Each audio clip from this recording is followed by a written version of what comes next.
Hello, good evening, welcome all. It's the Intermediate Phase. I'm Chris Hughes, your host. Tonight I'm joined by Dave Owen, and we're discussing the NBL Awards season on UpStreamedia. If you're new to the channel, be sure to like and subscribe.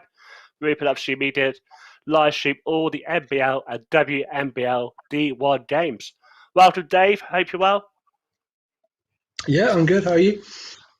Yeah, not terrible. I think I've got this. Sorry, 1 second. Mute that on that. Yeah, I'm good, thank you. So, obviously, tonight we're going to be discussing the awards, and we've got a lot of awards to do this season. Do you want to sort of start off and sort of discuss the categories? I know some people might have seen them already on the BBL site when they sort of published a story, but go on, let's get started and talk about the awards for this season. Yeah, absolutely. So Basketball England put out an article this afternoon announcing what the categories will be this season. It's something I coordinate at BE within my role, and it's something I'm always really keen to get involved in because player recognition is something I've always been really passionate about through my sort of Dave Owen basketball, and now I get to do it for Basketball England, which is great to have some influence over the official awards. So obviously in the past we've had your typical Player of the Year, Coach of the Year, and I think we did First Team of the Year as well, or All League Team, whatever you want to call it. So this year, I had a few discussions, and I felt like, particularly because there's only the two leagues running, it made sense to try and expand them a little bit. So in addition to those awards, we've added a British Team of the Year, which, as people can probably imagine, is something I'm really passionate about, having a focus on homegrown talent. We've added Defensive Player of the Year, because I think defenders often get overlooked in terms of general coverage and certainly in terms of end of the season awards. And I think it's really good to educate people on who the better defenders in the league are. And then we've also added a Young Player of the Year, which is a category for all under 19, i.e. academy eligible players. So obviously, particularly this season, with only the 2 seasons running, we've had a lot of under 19s, getting that opportunity to play Division 1. And there's always great under 19 talent playing up in the men's top division. So I think it's really good to recognise those players, particularly with no academy season happening this year. And then outside of the player awards, we've obviously got Coach of the Year again.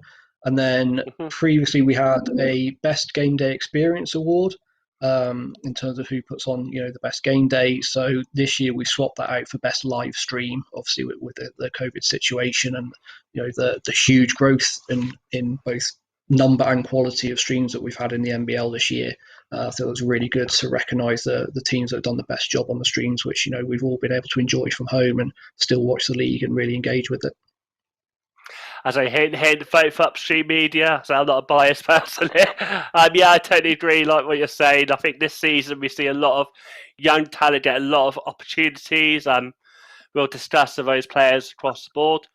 Also, for people watching, we're not going to be discussing the WNBL today. Dave's, I think, pre-recorded something with Focus Hoops, so they've been doing WNBL, so we step on their turf. That should be a great episode. I will definitely tune in to watch that when that goes live. Before we sort of go into it, we've got nice little graphics with the players to introduce it all. Before we sort of get into it, what have been for you some of the highlights of this season? Because I think that's what we're awarding here, some of the standout players. I think there's been some great games and some great performances. Who are some of the guys who you're really looking to see how they get on in the awards season? Yeah, I think there's a lot of players that catch the eye. Some guys that have been playing in the league for a number of years, and some players that are new to the league this season.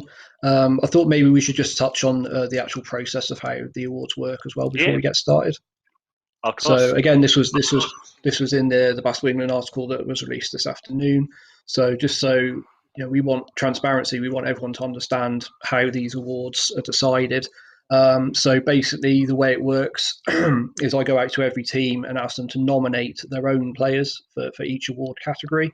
Once I've got those all in, I then put them onto a voting form and then send them out. So each team then votes for opposition players and votes for them. So obviously they can't vote for their own players. That would make no sense on any level.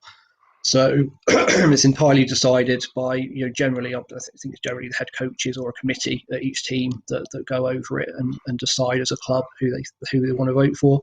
So I think that's the fairest way to do it. I think some years in the past it's been decided internally by Basketball England based on stats. I think you've got to ask the people that are directly involved in the league, and ensure that they vote with integrity and the right people get the right awards.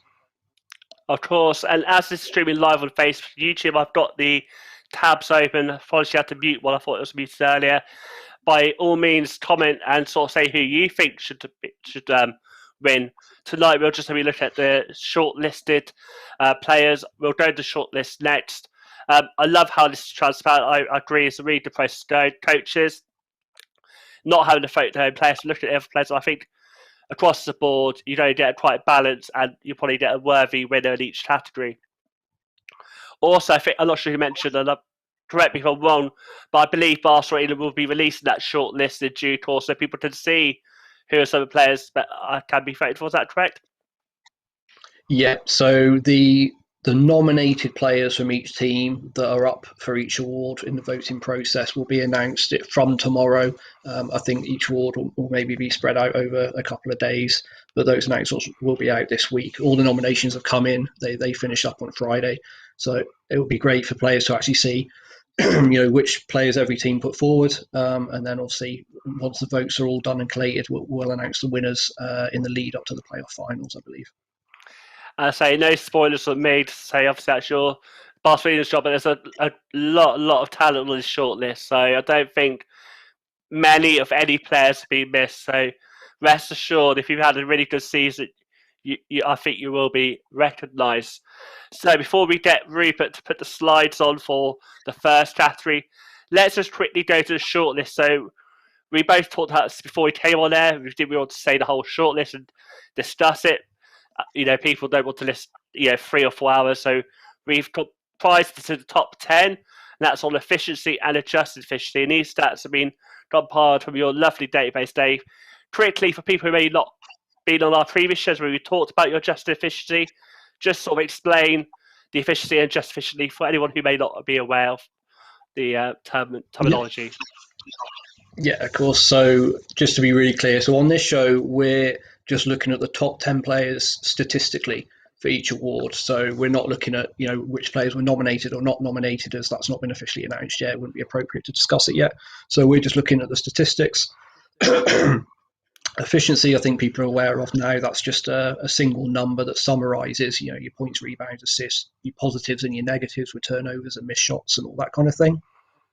And then a while ago, I basically invented adjusted efficiency, which adjusts your individual performance based on your team's win percentage, as I think is really important to factor in winning as well as individual efficiency. For sure. Rupert, if you want to put the team one in, people to see the top 10. I'll quickly read it through for people who maybe can't read on the screen or on their phone. So we've got Greg Polian, Taylor Johnson, Hakeem Ziyech, Travis Charles, Ian Smith, Ronald Blaine, Maurizio Williams, Howard Crawford. We've also got Orlan Jackman, Mike Williams Jr., Carl Jimenez, and Osho Williams. I've sort of tallied them. Firstly, players who are both in the top 10 for adjusted and the normal efficiency. And then players who made that top 10 in the adjusted efficiency. And then the ones who just were highly efficient, but their teams maybe not have done as well, hence not doing about adjusted efficiency. Dave, I'm sure I think you've it's got a really nice. Yeah. It's a really nice way to look at it because it shows you how it works and how those numbers are adjusted. So, for example, you can see Big Mo Williams, 27.4. So he would be third in the top 10 on efficiency, but he's only 7th on adjusted efficiency because Leicester Warriors have a lower win percentage. So if your individual efficiency is absolutely incredible and it's obscene, then you still can finish way above people that have a higher win percentage because it's just adjusted. It's not a completely deciding factor. And I think that's the best way to look at it, is having the balance of the two. So you're not automatically dropped down if your team's not got a great winning percentage, if your efficiency is really high, but it just adjusts everything on a fair level. So winning is factored in. Yeah, and I say, you explained it really clearly. And I say, when I had it like this, I understood a bit more to see how Orlan and Mike, they've got a really high adjusted efficiency because they're on a winning team. But actually, maybe as ever, it's a little bit lower, but maybe the leaders of that team possibly to maybe not make the top 10. But obviously, Carl Jimenez and Osho Williams both have an amazing season. I know you're a big fan of him, Les. I am too. The man's a walking over 10 assists a game. He's averaging about 11 assists a game.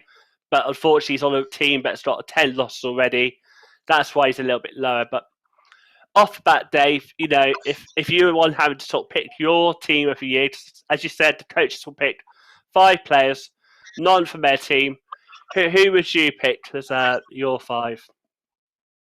So just to wrap up that point is, let's emphasise that Orlan Jackman's individual efficiency is probably really, really good. He might be 11th or 12th. He just doesn't quite make the top 10. So 10, yeah, those guys that are listed that don't quite make the top 10 on both are probably still pretty damn close to the top 10. So just to make that point. And to also emphasise that with the team of the year, obviously the voting process, you get the player of the year out of that voting process. So you're going to get your best 5, and then obviously the player that gets the most voting points, because each team will vote 1st to 5th. So if you get a first place vote, you get 5 points. If you get a 5th place vote, you get 1 point, and everything in between. And then those points are added up for voting points, and that decides who gets into the top 5 for team of the year. And obviously the player who finishes with the most votes in this process is player of the year as well. So player of the year and team of the year is basically the same process. Similar with our discussion, we'll come up with our probably 5 for team of the year, and then out of them we'll pick our player of the year, won't we? Definitely. And I just had a quick peek at the shortlist, and Orlan Jackman just missed the top 10 officially by 0.1. So it's that close. And there you go. Yeah. And I was thinking this the other day actually, because I was expecting to see more Solent players on the efficiency side, and actually sometimes you not take the stats with a grain of salt, a pinch of salt, sorry. And sometimes typically players will get high efficiency games against weaker inverted commas teams rather than the better teams. And as we're saying, we've still got a few games left. Solent have majority of 3 games left. Number has more games, so maybe those will adjust. But the short list, I think, so carrying that, and I think the coaches will still vote for players they think they'll get in. I was just thinking, Dave, because you said the coach they can't pick Solent players. Should I try to pick a 5 without picking Solent, or should I just pick a 5 that I think should be team of the year? Yeah, I think you're not voting on behalf of Solent, so you're voting on behalf of ReBound. So, you're not voting at all. Let's make that clear. You don't get a vote.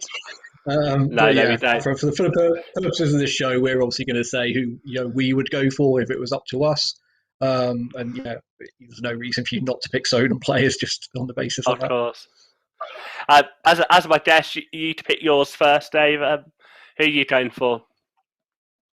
Yeah, if we could possibly get the graphic back up, that would be good. There we go.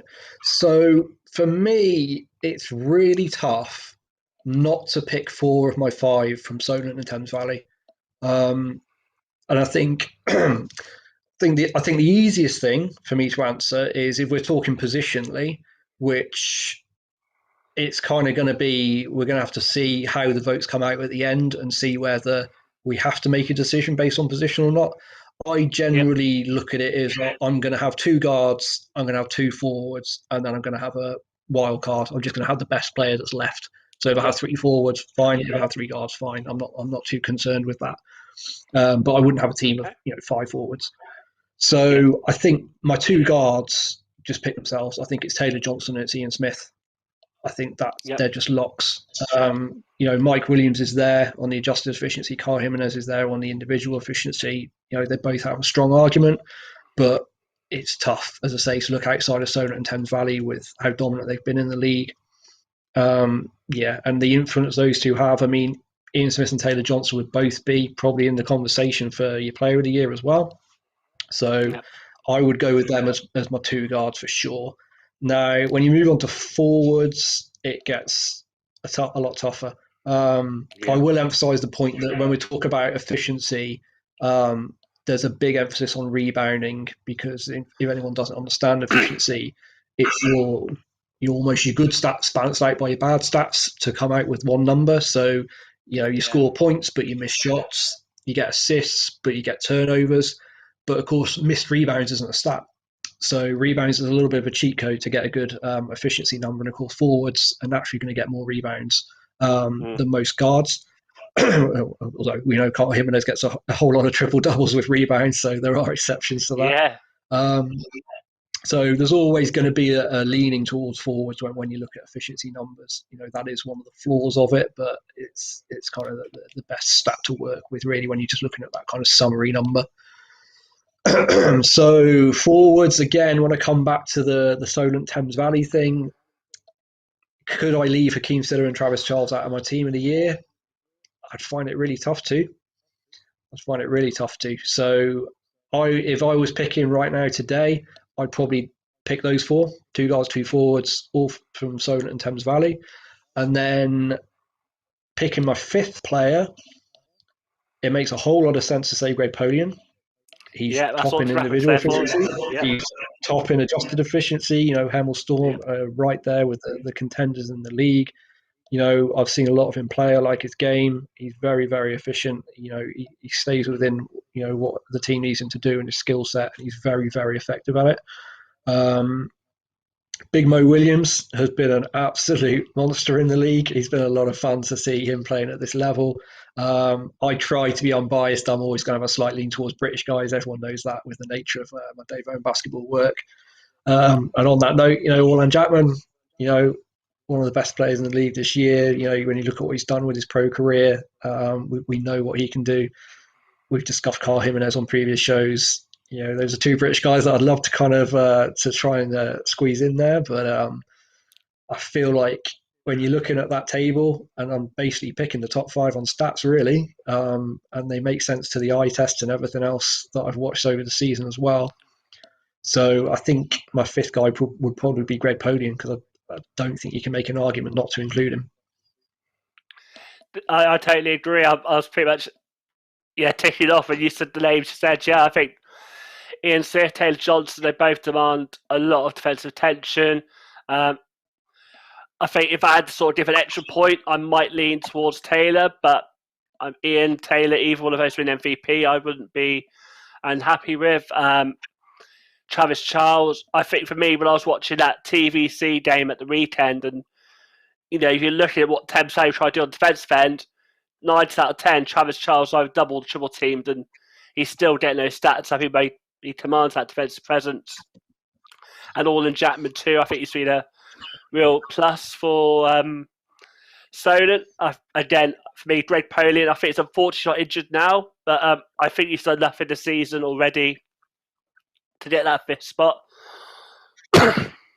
Again, Big Mo's great bucket. Probably him or Ronald to be my 6th man. I joked quite a bit early on in the season, but if the NBL did 6th man of the year, my vote would be for Ronald Blade, because until the last few weeks, he was starting off the bench and still getting crazy numbers. And I think I need to look at my stats, but I think Newcastle getting a 5th place finish, probably the best or one of the best for teams coming straight up from NBL D1. I think Solent managed 6th when they came up, but I have to check that post-show. But yeah, it's hard, like you say. Yep. Before we move on from this one, and obviously we all have to decide our player of the year while we're on this graphic as well.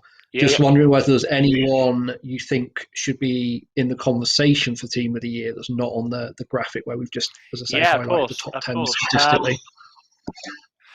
So, if this is the thing I was thinking about, just officially really knocked down a few of my guys I think are really good players. I think maybe if you had a second team of the year, that some of these guys I'm saying about would probably be a shoe-in for them. I'm thinking like John Santiago from Oakland, Vic Dollar-Rarin. It's hard when they're on that sort of team to say, actually, should they get more praise? Because actually, they've not got much help. I know Oakland's got AJ Roberts recently. That's been a great boost for them, and it's kind of helped them up the table. Try to fit outside those 2. I think for me, the one that's interesting is there's no one there from Derby Trailblazers, who've obviously got a really good record in the league this year. Malcolm Smith has been one of the best imports in the league for a number of years, but statistically, he's not quite amongst those top 10. Jacob Conway, a new import this year, and Ollie Stanley, who's just solid as a rock, season in, season out, and seems to keep getting better as well. I've mentioned him on a few shows previously. I'm a big fan of Ollie, and I think he's never quite gets the credit and love he deserves. Yeah, I think with And then,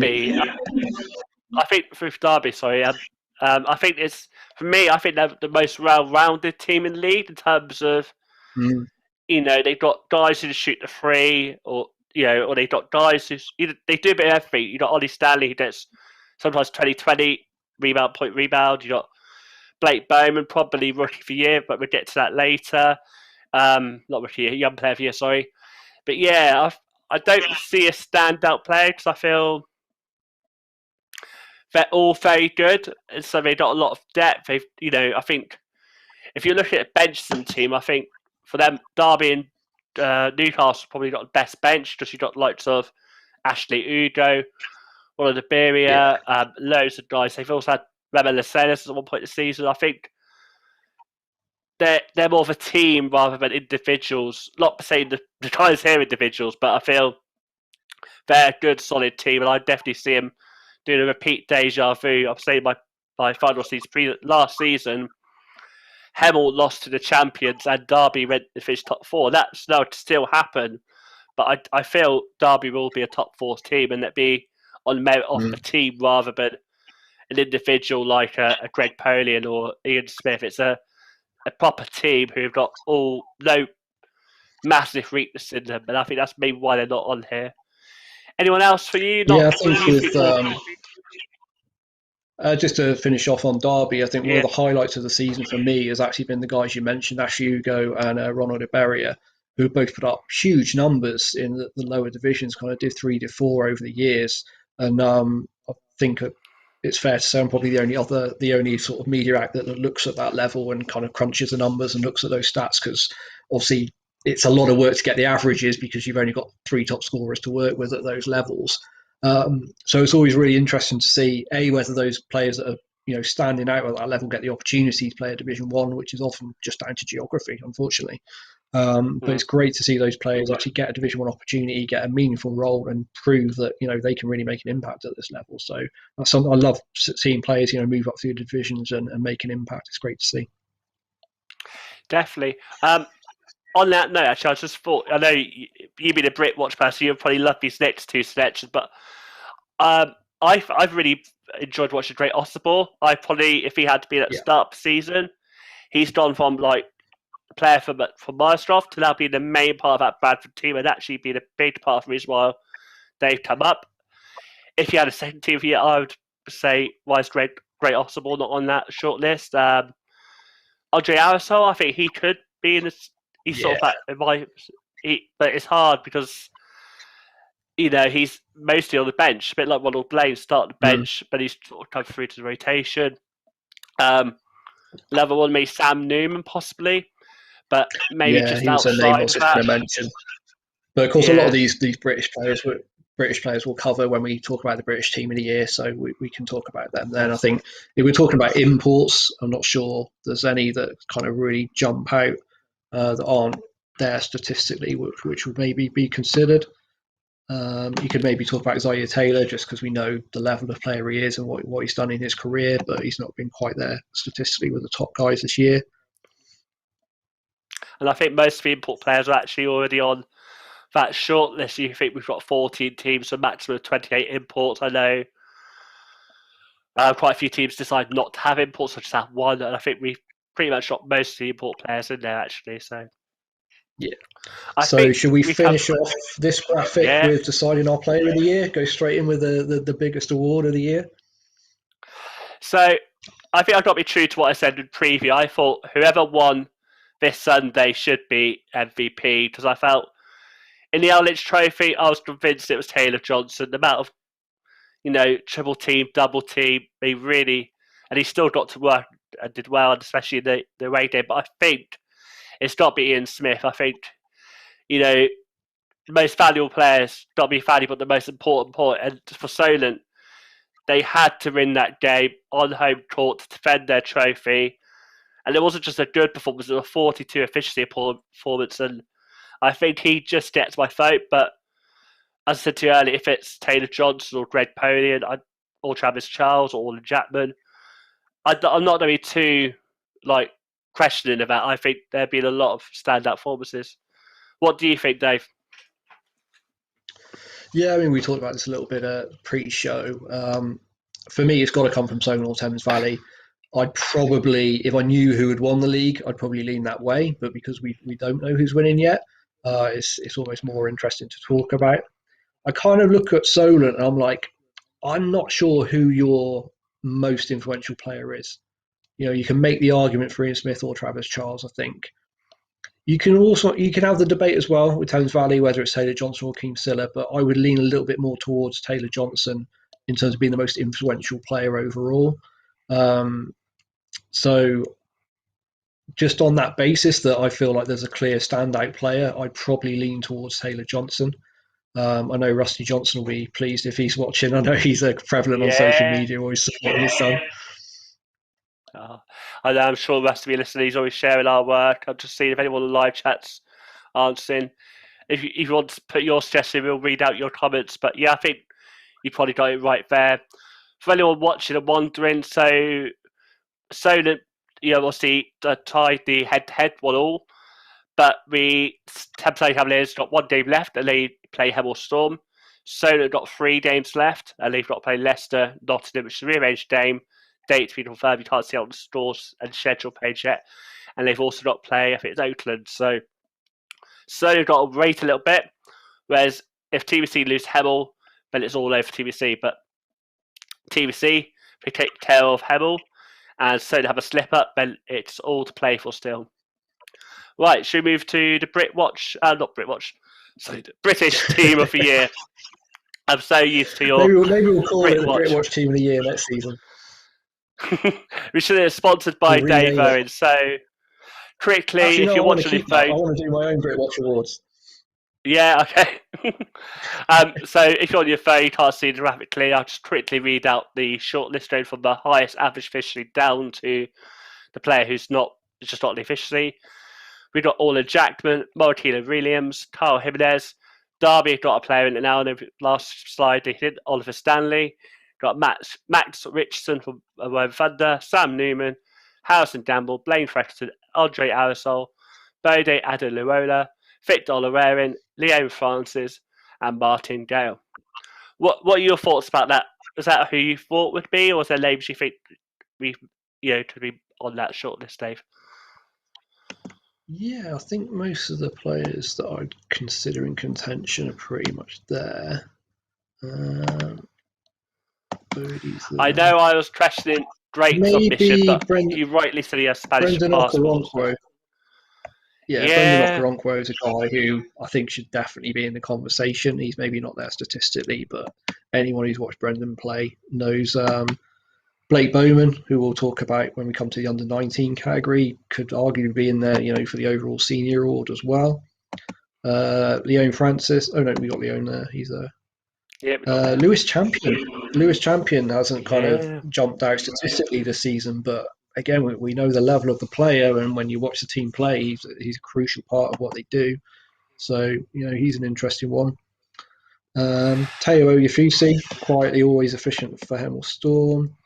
I'm going to do a lot of shout outs because I know a lot of these guys. It's tough. I'm going to have a nightmare picking this team, to be honest. Sam Tolawasi, has been great. Leon Henry, Flynn Bourman Raffit, Tom Ward, Andreas Lykoudis, I've really been impressed with it, taking a more significant role for Bradford. Especially. Yeah, for sure. So there's a lot, and I'm a really big fan of Reece Pinnock as well. Actually, give him a shout out. There's more names I could do, but I think we'll leave it at that for now. Definitely, I just thought maybe 3 names off that, but I would have thought would be in there eligible. Tom Ward, I think he's been really important in terms of the resurgence in Cam Hildreth. He's almost getting triple doubles. He's not too many rebounds or dives away. Reece Pinnock, I would have probably had in there too. Lewis Champion, like you said, and so the Essex guys too. I think when there's such a young squad, so you got 1 or 2 experienced players in there. Jordan Gray, I think 1 or 2 others there, but there's so many. I think that's what's been great about this season. I think this is why it deserves this award, because with the COVID situation, we've had clubs choose not to get import players. You've also seen the likes of Loughborough, Bradford promote younger talent. We've also seen British talent go to the BBL mid-season with Cam Hildreth, Evan Walsh. And, we only hit the tip of the iceberg. So it's a great to see. There's a great positive light for British basketball. Yeah, I mean, on that note, if Cam Hildreth and Evan Walsh had played the full season in Division 1, 100% they're in this team of the year. We would No already doubt talked about about the it. day. Yeah, we would have talked about it in the first line. I think both of them would have been fair or thereabouts. Oh, another player I've just realised we haven't mentioned, Lee Hodges. You can't ignore Lee Hodges when you talk about influential British players in the league. Definitely. There's so many, and apologies. I'm sure I could easily count 10 on this list, but haven't been mentioned. But the short list, they're on there. So people, they will get to Owen. And being a Solent fan, I'd be shocked if I didn't say Elliot Dowds. He's not on there. For me, I think we'll talk today about defence. Maybe after this, we'll talk a bit about defence players. We haven't got a slide for that. We keep this slide on, but maybe we'll talk a bit about some of the defence players. But it's a lot of British talent. It's a lot of talent in general. I think it's a great year for the NBL, BBL. Shall I go first live? Yep. I was just going to clarify that again. We are just looking at the top 10 statistically, so this is not the players that have been nominated. Nothing to do with the voting process. This is just me and Chris looking at the stats and talking about who we think will be in contention. These players may or may not have been nominated in the process. The nominated players will be announced tomorrow. Yeah, it's just a nice discussion. I think it's Tuesday night. We had games at the weekend. We're not the NBA. We don't have games all the time. It's nice to have this discussion. I love promoting NBL. It's what we do. It's not saying Chris Hughes says go vote these players. It's not like that. It's just literally promoting the NBL. It's what we do here.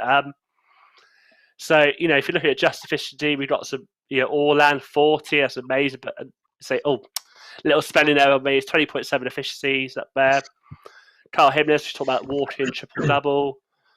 We got so much talent. Sam Newman, I think, has really impressed me. And Harrison Gamble, highly decorated BBL. I think he was joint, wasn't he, for most awards in BBL trophies, but I believe Defoe's got more for him now. But you got Blaine Frecton and Andre Arisol, Bodie Adelowola. It's a nice list because I feel we've got a good mix between younger players and we've got quite a lot of experienced heads there. Dave, once there's my desk, do you want to sort of talk through which five you'd have? This was the one I was dreading because it's really tough. One, because there's so much talent there, and two, because I know a lot of these guys and I've followed their careers. Shall I go first then? But it might make you feel a bit more warmer to doing some. Yeah, give me some thinking because time. I think the interesting one with this as well is possibly, but I think carry on. Yeah, I was just going to say that when you're looking at the list, I felt like when you're looking at team of the year, there were a couple of guards straight away and then a ton of forwards, whereas it's more guard orientated, I would say, this time around. Yeah. So especially when you look at outside of that first seven, you've got three guards in Blaine, Andre, and Bodie straight away, and then it gets tough. Definitely. This one I feel is much tougher as well. I think Andre Arisol for me has to be on there. I think he could have been the man of the match last game, and Eldridge Trophy MVP. Again, not many minutes, but actually still quite high up on the adjusted efficiency. Carl Jimenez, I think him and Andre were my first two guard spots. Even though I was saying, I'm like, slow down, Chris, you might miss someone. But yeah, definitely Andre and Carl, I think, maybe the most locked on there, even though maybe slightly not as high. I think, if I'd say Orland's in my team of the year, it'd be a bit silly to miss out on a Brit team of the year, so that's 3. I do like Big Mo, and I feel sometimes like, do I put someone in that's done really well in a short period, or do I put someone in that's done really well for a long period? It's tricky. So we've got 3, 2 spots remain, and a lot of choice. I think if it's making my team, I've got Andre Arisol, who's quite athletic, quite quick. I've got Carl Jimenez, who's assists. Maybe Victor Loerin, someone who's sort of a shooter, probably get 30 points a game. Orland the 4th. Who's maybe a 5th? I'm gonna It's tough. pull you up on a point Oliver a little Stanley. bit there. So we're not putting a 5 out to win a game. We're Oh, recognising okay. the best 5 performers. So the Oh, way they okay. would blend and Okay. their playing styles should probably be irrelevant, in my opinion. Yeah, okay. Okay, so then I think Andre Alasol, Carl Jimenez, that's 1, 2. Orland Jack was one of my forwards, that's 3. I'm glad this is as hard for you as it's going to be for me. It is because the players message me. There's no wrong Honestly, choices guys, if I there. do team for week, I have I picked the one player. So don't worry, I don't mind it. I love having the conversation. Big Mo's got me in there too. Is it? So that's Andre Alasol, Carl Jimenez, Mo Williams, Orlan. Who's doing my 5th?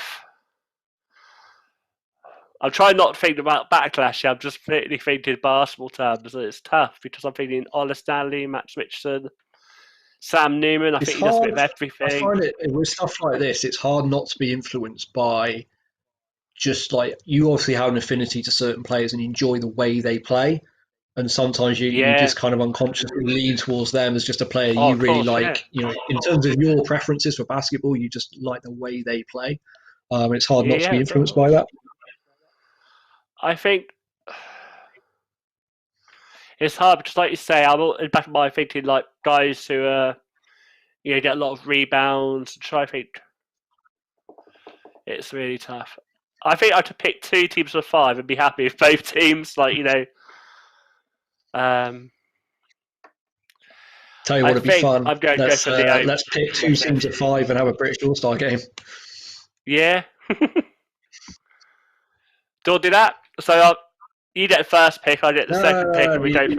I'm not letting you off. You got to have your 5. No bailouts. Yes, I said so. My 5 would be Andre Alasol, Carl Jimenez, Orland Jackman, Mo Williams, and Leo Francis. But it's a tough pick. Interesting. Very interesting. Okay. So I'm looking at it and I'm saying, right, this is about recognition. And I love Mo Williams.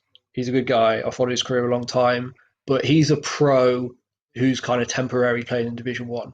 So he's naturally playing kind of below his level and dominant. Yeah. So I feel like he gets his recognition in his pro career outside of this, and the fact that he's not played a full season gives me a reason to leave someone out, and I need reasons to leave someone out, or I'm going to pick everyone, right? So I'm going to leave Mo out on that basis. So that's one that I've managed to eliminate. So it's a start. Orland's got to be in there. Orland's a lock. Yep. I'm giving Orland's a lock. Kyle Jimenez, let's say he's a lock. Those guys are both over 20 individual efficiency and over 30 adjusted efficiency. No one else can claim that apart from Mo. So that's a nice threshold. They're both over 20 and both over 30. So Kyle and Orland, locks. Now, I put a tweet out at the weekend saying Andre Arasol's been my favourite player to watch in the league this year. I think he's one of those players that in the time that I've followed British basketball from the 14-15 season, I've seen him through each of his academy years, each of his college years, and now his first year out of college. So there's just a kind of affinity with players who've kind of followed that timeline. So I've seen them kind of from the beginning and now seen what they're going to do as a senior player. So yeah, I've really been, and of course, when players go to college, I don't know, other people might be able to see more of them than I do. I don't have access to watching a college game, so I, but yeah, I've not really seen too much of Aristotle, apart from if he did end of season highlights or whatever that I'd put in his profile. So seeing him as a junior and then this 4-year gap of seeing bits and pieces in highlights, and then be able to watch him over full games again as a senior player for Solent, really, really impressed. I think he really gives it to you on the defensive end, versatile on the offensive end, just plays a whole lot of energy, and really like his whole attitude and charisma. So yeah, like I say, he's been my favourite player to watch. Just I'm not saying he's the best player in the league. I'm saying my personal preference for enjoying watching a player play. He's been my guy this year, so 100% have to put him in. So I've got Kyle and Andre in the backcourt, which was the same as you, right? Yep. Yeah, we both got Orland. Yep. And then it gets tough. It does. Yeah. Yeah. See, I'm tempted by Oliver Stanley just because I bang on about him all the time and feel like he never gets the recognition he deserves. He doesn't tend to get too much recognition on social media and stuff because he's just, he's not really like a highlights guy. But I love his development year on year. He's stuck at that Derby team for a number of years, come through their junior system. I just think if you're looking at it from a coach perspective, he's the type of player I'd love to have on my team because he's going to give you exactly what he's supposed to give you and what you want him to give you, and he's going to give you night in, night out. So I feel like I can't talk him up all the time and then not pick him in team of the year when he's right there statistically. It's not kind of favoritism, and Derby have a really good record this year. They've been a really good team to watch, and I feel like the kind of stat spread has gone across their team because they've got a lot of depth. So I can definitely roll with Ollie. I can go with Ollie and Orlan, Kyle, Andre, and then my fifth guy.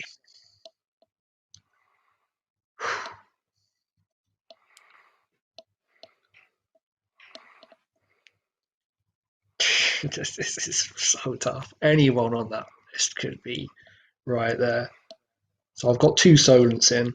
I haven't got anyone from Thames Valley in. So you could argue when you're talking about the two dominant teams in the league, Blaine Freckleton maybe deserves to be in there. Really like Sam Newman. Really like his game. Really like Max Richardson. He's came back from, back-to-back titles in Norway, I think. Yep. Then probably left first round before that. Yeah, Worthing have been a funny team this year. They seem to have been a bit up and down with different players playing different roles, starting on the bench. I think they had to figure things out after Cam left, I guess. So yeah, I think on the whole since Cam left, they figured stuff out, and I think that's a lot to do with the homegrown players and all, the whole squad itself. Like, I feel there's been more production off bench. Tom Ward's definitely been pivotal. I say he's probably one who's not on that list, who I probably would have on the list.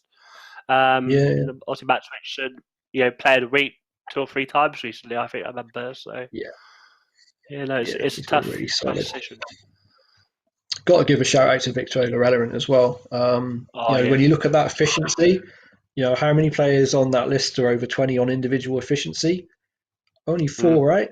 Now, if he was averaging 20 points on a losing team, I'd say, okay, someone's got to score, right? Someone's got to get the points. But he's been really efficient on a losing team. It's actually harder to be efficient on a team that's struggling because the quality of your shots are going to be, they're going to be tougher shots than, say, on Solent, where everyone's a threat and, they're going to keep moving the ball until they get a great shot. When you're trying to carry the load for a struggling team, it's tough to be efficient.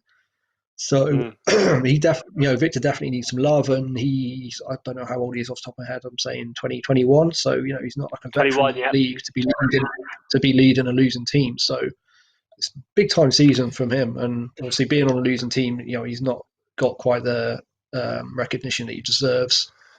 But I'd have a hard time putting someone in my team of the year that finished bottom of the league, despite that outstanding individual performance. I mean, his stats are really good. One thing that stands out for me, just looking at the shortlist, is that he's, if, like you said, the factors. You don't think he'd be playing 40 minutes a game, but he's only averaging 20. He's averaging under 30, so he's still there. Create stat line. Yeah. He's averaging 20 points a game, off above 50% shooting, which tends to be hard for that sort of team. 3-point shooting sort of 27%. So I'm sort of scrolling through. And, is a quality player. So, he's definitely one that was sort of really hard for me to leave out. But, he's definitely someone who needs and deserves recognition for what he does for a very young team. The coach has obviously decided this year to play a lot of youngsters in and use that barrier, but there's no relegation. And I think a lot of those guys might go to D3 or might go to the Bucks team. But I think they've been thinking about next 2 or 3 years, which is a lovely thing to do when it's a tough year for a lot of pros. Yeah. So I think I'm basically going by the numbers if I exclude Mo. I think my 5 is the top 5 by adjusted efficiency, actually. So I've got Orlan Jackman, Kyle Jimenez, Ollie Stanley, Blaine Freckleton, Andre Arisol. So yeah, that bears out. I feel like I've taught myself into those 5 and then the numbers back it up. Yeah. I think there's only one answer. Even if any of you guys want... Oh, yeah, smash shout out to Victor. And shout out to all the players. I think this season really tough for everyone, sort of having to either live in your bubbles. A lot of players living with each other this season, going to games, and the safety aspect. I think it's admirable and it's great, and it's been a real uplift for the whole community. So if any players watching, you guys are the heroes just as much as the doctors and nurses. You guys are out there, and so many people rely on basketball for their well-being. So to be able to watch the games and the streaming, I don't be really interested to see who gets recognised for streaming, but having these games on being really great cover for so many. Before we go on to the next slide, so I know we've not got a slide for defensive players. Did you want to quickly talk about a few British players that you think could be in the running for defensive player of the year? Yeah, for sure. I think just the reason we don't have a graphic is because, of course, we can't look at the top 10 defenders statistically. That doesn't work. I've some people have kind of discussed that, maybe you can look at kind of steals and blocks and stuff, but I've made the argument before that you could be a really athletic player that gets a lot of steals, blocks, and rebounds, but actually be a terrible individual and team defender. You could be a complete liability in those areas. So I don't trust any stats when it comes to defense. It's tough to give a kind of anecdotal opinion, just based on the games I've seen. I tend to watch the games as a fan. I'm not in kind of coaching analytical mode of looking at who the best defenders are. I'm just enjoying watching the game and looking at what the players are doing offensively, most of the time. Yeah. So it's going to be really interesting. I'm quite excited about having this all because as a fan of the league, I want to know who the better defenders are. From the players, from the coaches, that they know way better than me. They see who gives them problems defensively when they're matching up with guys and who gives their team problems. So I'm interested to see.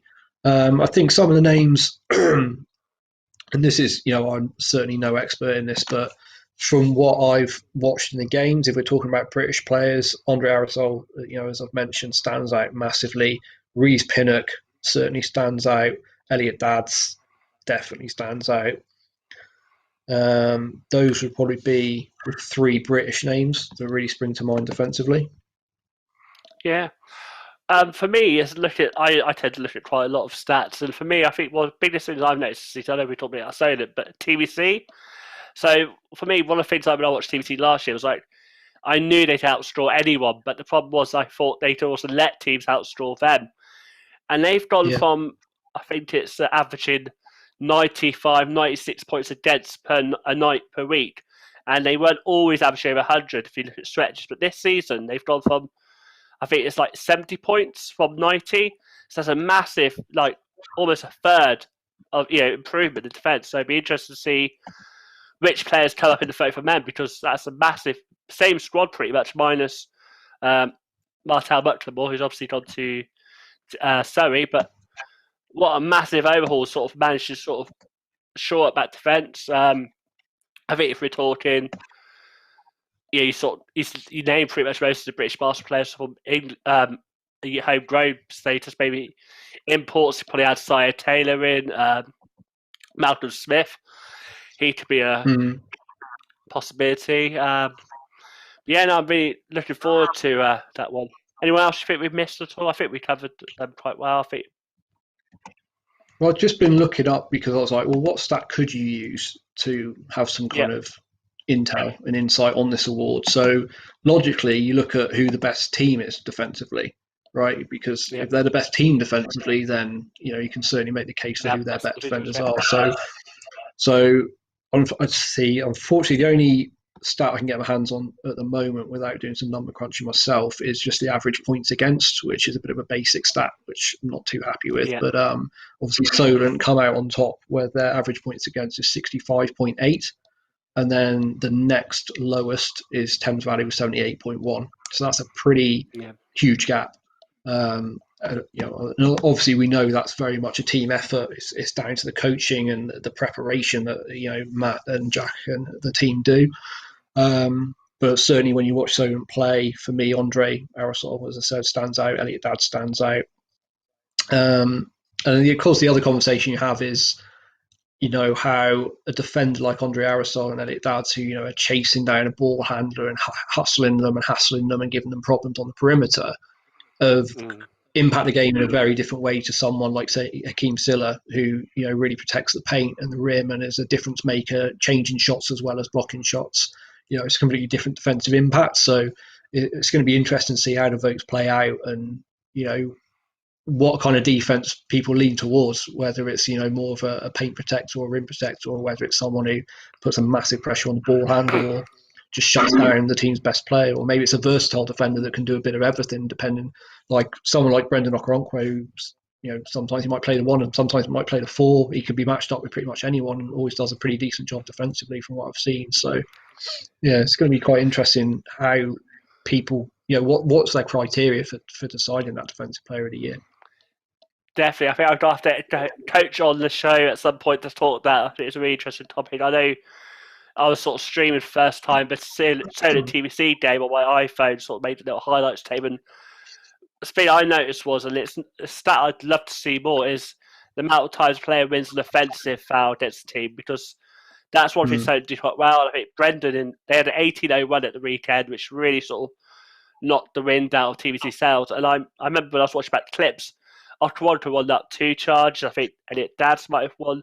And just like you say, the team effort, and it's hard to sort of say, well, if that's a team effort, who's the one doing the most individually? It does seem like a team effort. Yeah. So I think the only stat I've seen that maybe has some credibility in terms of talking about defense is what the NBA does, which is basically if I shoot, say, 48% from the field on the season, but then when you're guarding me in a game, maybe I shoot 42%. Then it's looking at that differential between the field goal percentage that you shoot versus against certain defenders. So if you can see over the course of the season, well, everyone that Chris guards, their average field goal percentage drops by 5%, then Chris is doing something right. But I doubt. I think everyone would be posting 60-point games if I was guarding them. I'm not.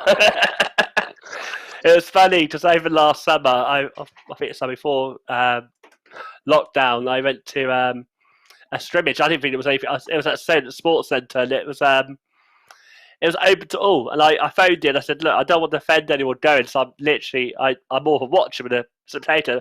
Yeah, it's for anyone. Turn up, and I'm literally the only one who's not played in a proper game before.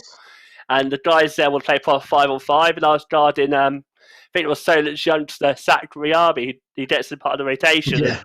Yeah, it wasn't good. I embarrassed myself, but it was fun nonetheless. But I know if I'm guarding anyone, I let them do that. I'm just an observer. And with that, should we move down to the young? Yeah, Cal. Yep. No, I was going to say, I run a club for adult beginners, so it's always really interesting seeing people who maybe played a bit at school or just watch the NBA, and they always feel like they can't just walk into a scrimmage or a team because they don't know how to play, they don't know what they're doing, and not always the best environment to learn. So I decided to set up just a development club for adults who just want to literally learn from scratch. I give them the basics, and if they then want to move on to play local league or to pick up runs, I know what's going on in the area, so I just get them to the level they want to get to, and then kind of help them with contacts and move them on. So that's something I'd love to see throughout the UK, because I think there's a lot of adults that would love to play, but they don't want to turn up somewhere and be the worst player there, and no one's really going to help them out. It's not going to give them the ball. So let's get anyone who wants to play the game, give them the opportunity and the correct environment to enjoy and fall in love with it. Definitely. I think that's a big part of British basketball, have a recreational community where it is aimed at, because we look at this, the professional circuit, big problem we have is access to courts. So yes, when you have scrimmages on the basketball court out in the open, typically they be playing as NBL D1 players. If in the city where they play, they're out and about trying to get on any form of court. Send me the link to that club and I'll promote it on the thing, because I think that's a really good idea, get more people out on the courts. So let's go to the last award, the one I'm really excited about, the Young Player of the Year award. I'll quickly read it out for anyone who's on the phone or visual difficulties. We've got Great Ossibor, Blake Bowman, Ethan Price, Flynn Bournemouth, Rafe, Victor Naduku, Edward Alcanola, Kane Daly, Semuna, Abirdan Adadu, and Sam Grant. Dave, what are your thoughts when you see those names out? What strikes your notice? Well, my first thought is I'm glad that you read them out because I didn't know all those pronunciations, and I'll probably get them wrong again anyway. Um, but yeah, it's an interesting year for the under-19s. Obviously, Cam Hildreth would have been an absolute lock for this award. I'm sure if he hadn't moved up to the BBL. And then when you look at Gray Ossible's come in sort of halfway through the season ish for Bradford, and Yeah. numbers wise has really shown what he's doing. He's come straight in and played a really significant role for them. And he's not on the list statistically because his minutes have only just started to tick up over the last few weeks. But Elijah Walsh Oh yeah. is a serious talent. Um, if anyone wants to look up his player profile on my website and look at the numbers he put up in the ABL, he's kind of in the mix for the national teams potentially if they happen this summer. So, he's a serious talent that I was really intrigued to see what he would do in Division One. But I think he's come in late and had to kind of earn his minutes. So would have loved to have seen what happened if he had a full season. Just to give him a shout out, two big talents on the same Bradford team. Which has been a bright spot. It's been quite a tough season for Bradford, so it's great for them to have two young players that have really made a name for themselves in their first year in Division One. Yeah, and Blake Bowman, obviously a third year player. I can't remember which US college is he going off to. Can you remember? I think it's Kansas City. I may be wrong. That sounds right. Yeah, I think it's Kansas City. Yeah, Blake Bowman. He's been. When you look at the 3 years he played academy basketball and then the 3 years he played in Division One, he's just got better and better. And certainly this has been his kind of almost breakout season in Division One. And let's remember that's a very strong, very deep Derby team as well. So he's not been sort of given his minutes; he's had to earn them, and he's produced. Ethan Price had a bit of a slow start at Essex Rebels, he wasn't getting huge minutes straight away. He did, didn't he? But he's certainly shown what he can do, and I really like Flynn Boardman Raffett. Obviously, it's always a little bit tough with Barking Abbey players because it's obviously the only team that's almost all under 19. So statistically, they're always going to struggle a little bit because it's the purpose of their team isn't really to win the league; it's to develop the players. And he's really been the player that's stood out for me big time. He's led the team, really shown his versatility in terms of what he can do. So been really impressed with Flynn this season. And I think you've got to give a shout out as well. Sorry to Kane Daly, who no disrespect to him whatsoever, but he wasn't a name that was sort of on my radar coming into the season. But he's certainly on my radar now. He's really shone for Oaklands this season, and it's been quite a tough year for them. But I have to say, shout out to Oaklands in general and the coach there, because every game I've watched, they've been up against some really tough teams, and there's no quit in that team. Like they really battle and scrap with a team that a lot of young, quite experienced players at this level. Been really impressed with what the coach has done with that unit and how they really play for each other and never back down. Sometimes they get down by quite a lot of points and there's no drop in the level that their heads don't hang. They just battle, and they've really. I think some teams maybe thought they weren't going to get as tough a game as they did against them, looking at the roster, and really impressed with what they've done. Yeah, I Kane Daly sold to my radar last 3 months, and I feel like if you put Kane Daly as he is now at the start of the season, he'd be much higher up that shortlist, in my opinion. I think he's easily leading it. I think a lot of people know the NBL live game with Derby. They took him all the way to overtime. I think it was overtime, but it was an amazing game, and they're definitely. And there's Ahmed Katiri. I think he's probably just above the shortlist in terms of the age, but there's a lot of guys there. I won't talk too much about this. I was surprised not to see the young Reading player, but I think a lot of these players that I'm thinking about have only sort of come to the fore last 2 games. The Irish 17, almost sort of Tammy at the end of the TBC game, got sort of 4 points, 4 rebounds, and very dynamic forward. But yeah, I think what's amazing about this list, I think we all knew Blake Bowman. We probably knew most people knew about Great Osport, Maestro, Ethan Price on the radar of Ipswich. The rest, they've really come to the fore. I mean, Sam Grant as well with Northampton days, but a lot of these players are really sort of getting those opportunities this season or this calendar year, especially. I know Ethan Price started slow, but with Essex, he sort of did every minute. I think Barking Abbey have been an interesting team this year. Typically Barking Abbey kind of come into the league with maybe 3 or 4 kind of GB internationals, and outside Yep. of Veron, they have a lot of players that a few of them you might have known the names and been aware of from kind of academy basketball, but hadn't really kind of broken through at the senior level. So it's been really interesting. When I saw that roster at the start of the season, I was like, I'm not really sure which players are going to kind of come through and produce. I was certainly Yep. expecting Flynn to have a kind of a breakout season. And obviously Veron, we know what he can do, but likes of the names you can see there, Edric and Chairman Abearden, those are the names that sort of come to the fore and really showing what they can do. Yeah, and I think if you look at, I say obviously, I'm a Southampton fan, watch Southampton games, but if you take out the TBC loss and the Surrey loss, but Barking Abbey or PA London Lions now, and they are literally could have beaten that Southampton side. They were outmatched them at times, and they always have a chip on their shoulder, and I think that's really endeared them this season. Especially as the coach sort of got a few experienced players, I really expect them to sort of single game and play. Obviously, I think they'll get past the first round, depending who they get up against. It obviously depends on the ratings.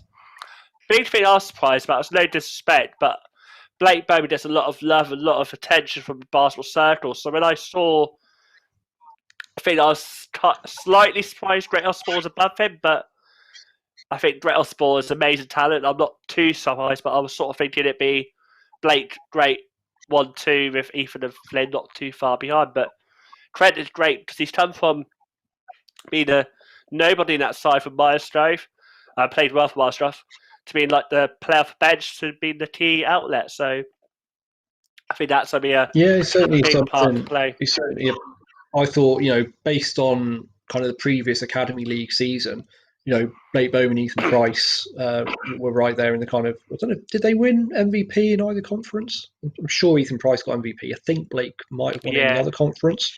So they might have been the 2 MVPs. So naturally, as third-year players, you'd expect them to be the guys. Great Osborne wasn't like a massive standout for MySco, but MySco were very deep and kind of had quite a long rotation. A lot of guys putting up numbers on different nights. So that's perhaps why he wasn't quite as high on the radar as some of those other players. But stepping up and Blake and Ethan played obviously Division 2. But Blake's played Division 1 before, so great coming in and doing what he's done at Division 1 level. Chris Miller, I don't think is a coach that would just kind of give you minutes just because you're young and you need the recognition and exposure. It's like you're going to earn your minutes under Coach Miller at Bradford. So for him to come in on quite a veteran team as well, he's bumped quite a few guys out of minutes to get that role. So it's pretty impressive. And also defensively, like his blocks and steals, and dunks, he's been a highlight player to watch. So I think he's kind of player, but probably on radar more people's than that were previously. Whereas, like you said, Blake, even though he's had a big production, he sort of had a bigger role in this team. They both sort of, you see their careers accelerated. So it's been great to see they're both, I believe, off to America next season. So they're the ones that I hope to see back in the UK, but I think maybe they might not come back to the NBL or BBL, maybe somewhere else, but we'll see. But I think it's been a great year for me to watch these guys at the NBL live streams, and I think it's a really close race between Great and Blake. What do you think? I don't know whether you want to pick your 5 that you think sort of would be your young team, or whether you want to sort of think who you'd put as your young player of the year. Yeah, I think we're not doing a team of the year for this awards. I think we just have to go with our young player of the year. We didn't actually pick our pick for defensive player of the year, did we? Because I think it's quite a hard one to pick. No. Shall we do that now quickly? Yeah, I mean, I don't know if I'd be confident picking one, to be honest. When you don't have the insight that the coaches have for each team, I feel like I'd be kind of plucking a name out of the air just based on the games I've seen, which is maybe not really fair when I don't pay that much attention to the defensive end. So I don't feel like I could give a credible opinion on it, to be honest. No, and I think, like you say, I think you're obviously like a defensive guard if you're a defensive forward, because they both do different aspects of the game, possibly. But I say, like yourself, it's not really something I feel confident it would be. Whereas when I say the team here, I'm sort of maybe 70 to 80% confident with like 6th, 7th, 8th pick being in that 5th pick. But maybe with this one, I'm like, it's hard to know really. And it's not having any. Yeah, and it's not having any stats to kind of at least give you some kind of leaning and guidance and context. I think it's tough. So we'll leave that one to the coaches. Yeah. I think for me, if I was pick up play out of that one, I think like you, similar thought process. With BA, I give a bit more presence because they've got a young team. Actually, this year they've got Jace Harris and they've got Will Ashby. They've got a few more experiences. Yeah, they've got a couple of reps. I think Flynn's made the team of the week quite a few times, but I know maybe some are maybe slightly biased, possibly because I've had one show. But I do try and not be biased. But sometimes it's hard not to be. Blake Bowman, I've been really impressed with. I think just in terms of like we were talking earlier, but maybe there's not an actual standout leader. But I think if I was to 8 or 9 days out of 10, I'd say usually it's Blake, but it's sort of the one that's got the best stats. Conway to have a good game, Smith to have a good game, Josh Demi to have a good game. But I know 8 times out of 10, when I'm looking at a team of the week, and I'm thinking, can I put a Derby player in it? Usually my main consideration is Blake, and I know he's had a lot of top performance. So, and like for me, with Great, I think what's really impressed me is the stats. It's like massive monster, sort of 20, 16 doubles, shooting quite efficiently, and also getting those blocks in. So I think an all-round player, I'd probably go for Great, but maybe from a shooting perspective, maybe more a skillful player, I'd go for Blake, and sorry, Great for more of an all-round player. But what do you think, Dave? I think it's a bit harder too because they're quite. I mean, outside Great and Blake, it's all quite level playing field on the efficiency and adjusted efficiency. So I'm just looking at the fact that on that list, let's double check. Derby are the only team that's over 500. Mm-hmm. So and I think most of the teams play similar games as well. The Great versus Blake debate, as I'm going to call it, is quite an interesting example of the adjusted efficiency versus efficiency because I see that. Obviously, Great's efficiency is individual efficiency is significantly higher, but of course Blake's win percentage is significantly better. So you can see that they're not that far apart when you put those adjustments in. And although Great comes out on top on both efficiency and adjusted efficiency, I think the fact that he's only played half a season does factor into my thinking a little bit. And also think, Blake's doing it on a pretty stacked team and really having to carve out a role with a lot of talent. So I would probably lean towards Blake Bowman with a little bit of British bias, potentially leaning in a little bit. Yeah, I think the roster's quite similar, both with Derby and Bradford. I know they're quite rivals. Probably don't like me for saying that, does it? It's a fierce because you've sort of got, if you talk about experienced forwards, you've got Richard Saltz and Fetch Steven. You've got Malcolm Smith and Oliver Stanley. You played 2 for 2. I wouldn't know which way I'd call that one. And then the guards, I think maybe Bradford a bit more underrated with Lakudis, the restaurant now, Walsh. They're quite similar teams. I mean, obviously, Derby, like you say, plus 500. It's a real tough question. Yeah, I think I could flip a coin and be quite happy with the result. But yeah. I just think with Bradford, they've had their kind of rotations been a bit all over the place with players. For sure, injury or just not being available. Their kind of 8-man, top 8 rotation hasn't been particularly consistent this season. So, Great's been there game in, game out, whereas other guys have been in and out. Whereas, Derby have had pretty much the same guys playing every game. So I just think, Blake's played the full season. He's had a consistent role over that season with pretty much the same teammates, and he's still done it night in, night out. So that's probably what I'd lean. Yeah, I think that's a very valid point, and I think I'd really just see which way it goes. So just to recap, Dave. So you said the teams have been given the sheets to vote. They've obviously put their considerations in. We've sort of discussed who we would hypothetically pick. That's obviously not the whole shortlist, just a 10 on efficiency. Obviously, teams are now voting now. When will we hear, roughly, when will we hear the results? Yeah, so the nominations, as I say, will be announced tomorrow. The voting forms went out yesterday to teams with the list of nominated players for them to vote on. The voting deadline is a week on Friday. And then the following Monday, I will start to collate all the votes and find out who the winners are. And then we'll put a plan together with the comms team to get that out in the lead up to the playoff finals. Definitely. I believe playoff finals on 25th May.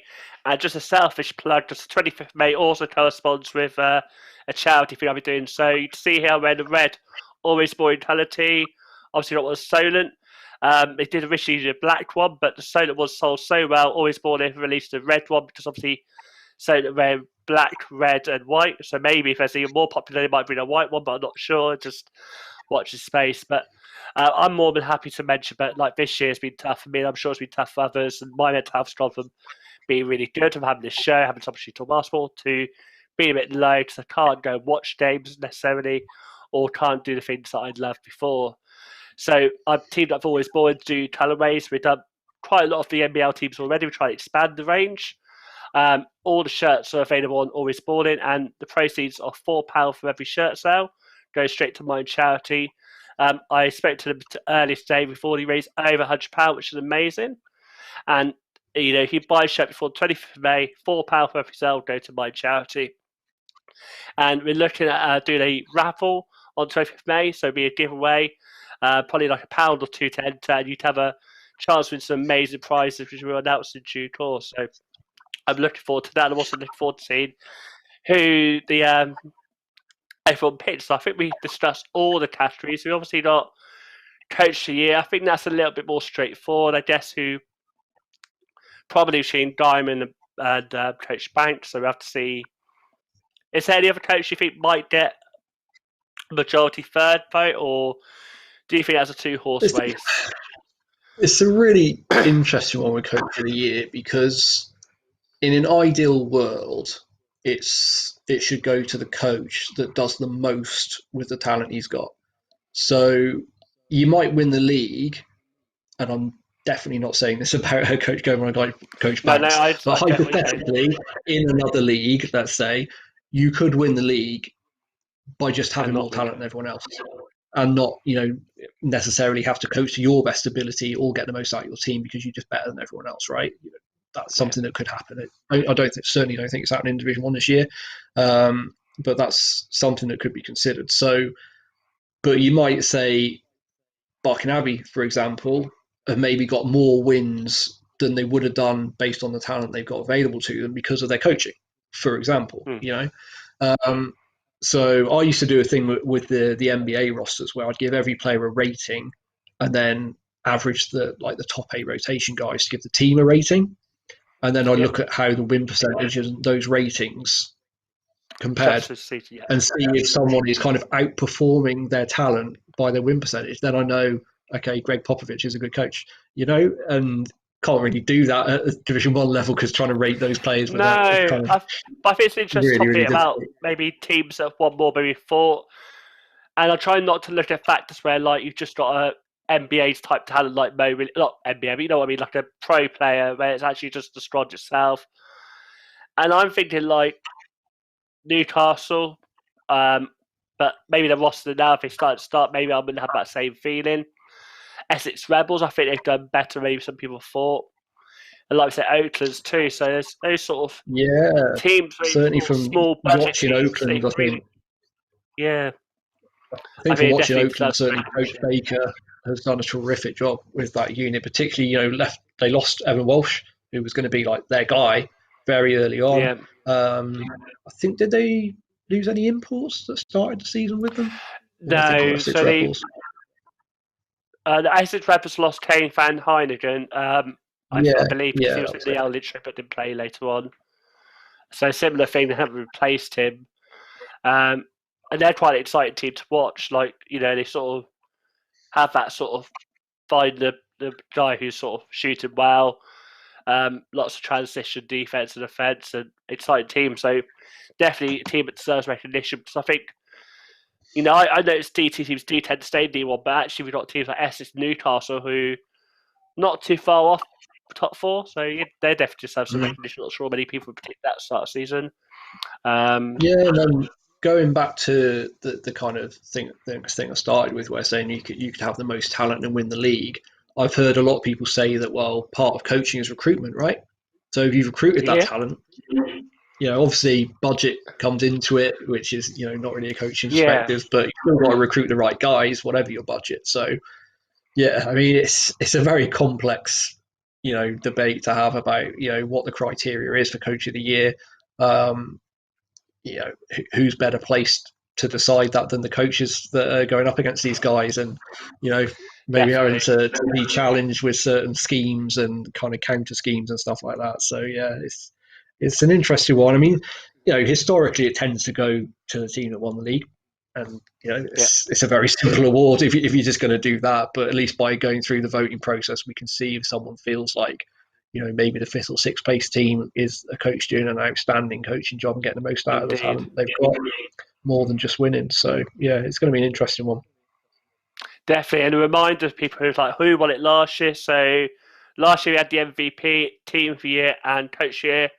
So I believe Coach Diamonds won it the last 2 years. Ian Smith won it last season. I think the season before was that Sire Taylor. Am I right? I can't remember now. I need to have a look at the history books, but yeah. Yeah, and So it'd be the interesting. article that came out today did have a section on last year's winners, just to give people a refresher if anyone wants to read that on the Basketball England website. Definitely, and I say after watching this, you want to head to Basketball England. As Dave just said, they published a really good feature that sort of explains everything we covered today. But it's nice to have a bit of video content, a bit of discussion of it.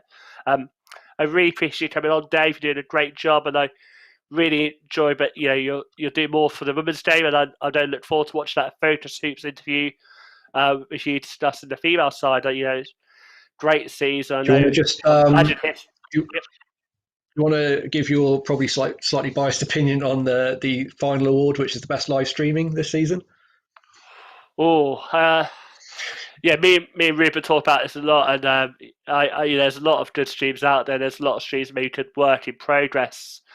I think if you look at all round feature, you've got to be looking at UpStreamedia or Reading Rockets. I would say for me, I'd lean more to UpStreamedia because it's an independent website how it is, whereas Reading Rockets is in house. So you kind of more cooked to the side. So like if it's your club, you know what you're going to be doing. If you want to get a full player, it's a bit easy. I'm not saying they would come on UpStreamedia. You never know, but I think UpStreamedia, they do a lot of pre-game show, which I'm grateful for the opportunity to host. They also got commentary, highlights. And then you also, like I say, Reddit, I quite like. You got some really in-depth analysis from Matt and Mark. Mm-hmm. It's tricky, I think, because but I do want to give recognition because I feel teams like Derby, they've done it from nothing, from scratch to what they've got. I think that does a lot of recognition because my limited knowledge of it, I think it takes a lot to have something that you get good audio, you get some really good commentators in, volunteers. You also get some graphics. You also recognise local businesses and stuff we need to be doing. I think we need to do a bit more, quite a lot. I'm probably a bit more outspoken because I'm really passionate about it. I want to see the games. I want to see clubs do live replays straight after big play or saying, hey, you guys, you missed this stream. Watch this amazing dunk. And I do know there's challenge to it. I think Essex, they've been really entertaining too. And what I've liked is slightly different to everyone else. That's quite good. Shout out to Stanley. He's been terrific on the Essex Rebel streams. Definitely. They bring a great other perspective, a lot of comedy, a lot of humour. I really like that one. I think, that's what I really like about the commentary this season. I feel like we've moved away from the kind of classic sort of quite formal commentary style where it's very professional. It's kind of typical of what you'd expect. We've got a lot of kind of players that have played Division 1 coming on and just having fun with it. And like I really enjoyed like Julius and Martin on the Thames Valley streams. They've been having fun with it. A lot of interaction with the YouTube comments as well, and having that kind of back and forth with the basketball community and just having that kind of basketball family feel where they see people they know in the comments and stuff. And I think people are really enjoying, basketball people they know kind of delving into the commentary world for the first time. Like Tosin Oyelese has done a great job. Was it Will Reed? Yeah, yeah, Is it I Will missed that Reed? one. Is that the right one? Record Street. Yeah, that was Yeah, last weekend. Yeah, I think especially at the moment for how basketball is, I think we need to embrace the community, and I think those streams definitely need a lot of respect and appreciation, because I think that is the way to go. I think when you've built up your community to when you've got, like, let's say you're not a second tier club, you probably won't be hitting 1,000 live streams. I know we celebrate that, but I think that we need to be set as the expectation, because no disrespect, but every team in NBL one is a big town or city. They should easily be hitting 1,000 views. Not many times we do, but I think until we hit that, we need to be fun. We need to be building it, because I know I'm biased. I'll pick on stream, but I feel it's entertaining, because you want to watch basketball, you want to be entertained, and basketball's more than a game. It's not just put it on an iPad, stream it for 90 minutes with, it's more than a game. It's more than just what's on the court. If you've got player lists, it doesn't matter. I think that's what's great for live streaming. There's so many opportunities. You can go for fun, you could go for analytical, you could go for informative, and I think it's great we've got such a broad spectrum.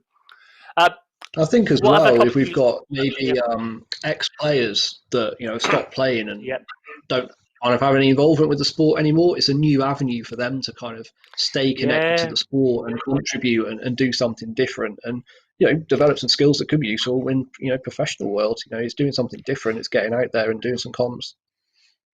yeah. I know you've been a fan of Tossil. I love their um, lovely sort of, like, I call dummy stride. So if they say something that's not a common Yeah, word, it's they have to absolutely. say, and also it's got to be a bit of juice. They've got juice trending, like, sort of that interaction. I think a lot of people copied that, and I think that's been a good template. It's Yeah, I great think getting that's players something involved. that sometimes you'll get commentators that just kind of assume that everyone watching, really knows their stuff and knows basketball. And I think Tossin's done a great job of just pausing and explaining some basic basketball terminology, because you got to remember that often it's just going to be a player's family and friends that don't know anything about basketball, and they're just supporting their family member or friend. And it's great for them. Maybe they become a basketball fan because you've taken the time to explain the basics of the sport, rather than sitting there going, I have no idea what's going on, but I think my son's playing well. Yeah, no, I think that's 100%. I think our community's so small. I think if I was to get a notification on my phone saying, like, a tweet, someone's a Twitter notification, I'd probably put 20 quid on and name the 5 people it could be. That's how small our community is. It is a certain usual suspect. I know that many of you like actually say people, but I think it's really important we carry on growing it, and stuff like that's all help. Is there anyone else you want to say? Because I know I missed the real game. I will watch that back, so I tend to watch part of it. Any other ex players you've really enjoyed? Was it Courtney on for Hemel? I thought that was a really great commentary, and Yeah, yeah, yeah. Yeah, I it's think great getting it's. this players. I find it really useful because I genuinely been learning quite a lot from these guys. Coming in as that kind of color commentator that can give some real insight into Yeah, the league. Because a lot of these guys played a number of years in Division One. They know these players and they know these teams and they know what's and maybe played under some of the coaches. They can just give a different level of insight, particularly on the kind of basketball IQ and the technical side of it. So I think it's really useful to have that addition. yeah, and another one I remember is Christina Gasly. I think she does some really great analysts and Yeah, stuff, and I think it's great that yeah, we cover all grounds of personality, gender, race. So it's great to see everyone's getting these equal opportunities. Um, I say, you've been a great guest, Dave. I know we said 8 o'clock starts, almost 9:30. So I appreciate your time coming on talking basketball. To talk till the cows come home. But we'll get you back on again soon.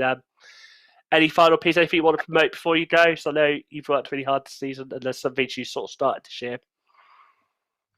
Yeah, so as always, push daveowenbasketball.co.uk. That's my primary platform for everything that I do in my free time outside of Basketball England. It's an emphasis on providing the basketball community with the information they need.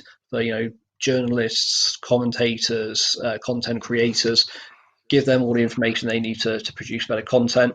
And of course, an exposure platform for our players. So player profiles for all our players to make sure people can find their stats easy, find their highlights, and hopefully help them reach other opportunities to play at a high level. And of course, all of this is funded by Patreon donations. So if anyone out there appreciates what I do, I'm trying to get to 100 patrons. That's my goal, to make what I do sustainable.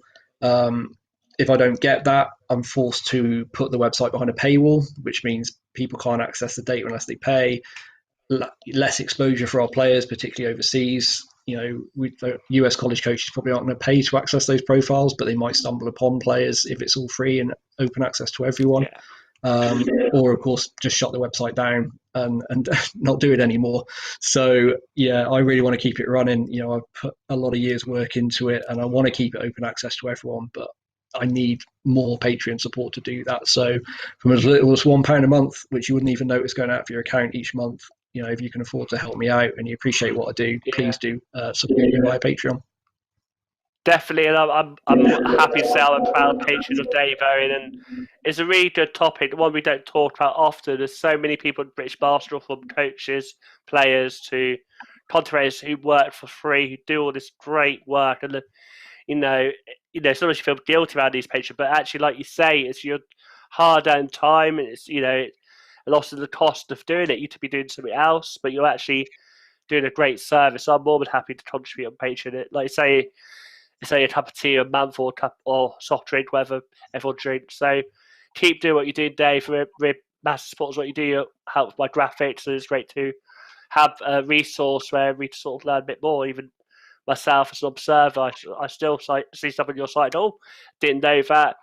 And I thought it was really funny the other day. I had a player on my show, and I mentioned them. I think Ray Akbafuri, I think it was, wasn't he? I mean, he was one of your most searched next week, so that was quite a nice thing. I thought that's great because you have these shows, you have players on, you learn a bit, then you want to learn more. So I think that's good, and I think it shows the work you do as well. Okay. But That's thank one you of the for most coming on. rewarding things. That I always look at the kind of Google Analytics to see who the kind of most viewed players are. And sometimes with a name that you're like, surprised to see them in the top 10. And it will be because they've been on an NBL live stream and had a really good game, or come on the ReBound show. And, people have been like, I want to learn more about this player's career and look at their stats and stuff. So I think, it's just really rewarding to know that people like, something's piqued their interest in a player. They now want to know more about them, and they actually now they can. There's a picture and their highlights and their stats and everything about their career. It's just where British basketball needs to be. If you pique someone's interest, they Google a name and they don't get any results. That's the end of their journey in kind of engaging in British basketball. So it's great to be able to provide that platform. Yeah, that was always a story for us. Being a football fan, I wanted to know more about the other team. I'd go to watch a football match, I'd know the other team, Google stuff, and I think it was Dave Owen, a little bit of Hughes fix, but just what I did at football would be so much more. So if you're out there and you have time to spare, be the change you want to see. I'm more than happy to talk to you, give you tips if you want to start your own site and stuff. But again, Dave, thanks for coming on for the show today. I think call it a wrap. Let everyone relax before work tomorrow. I say if they've been to pubs yesterday, probably a bit tired now today. You stay safe, and we'll chat soon, Dave, okay? All right. Cheers, Chris. Nice.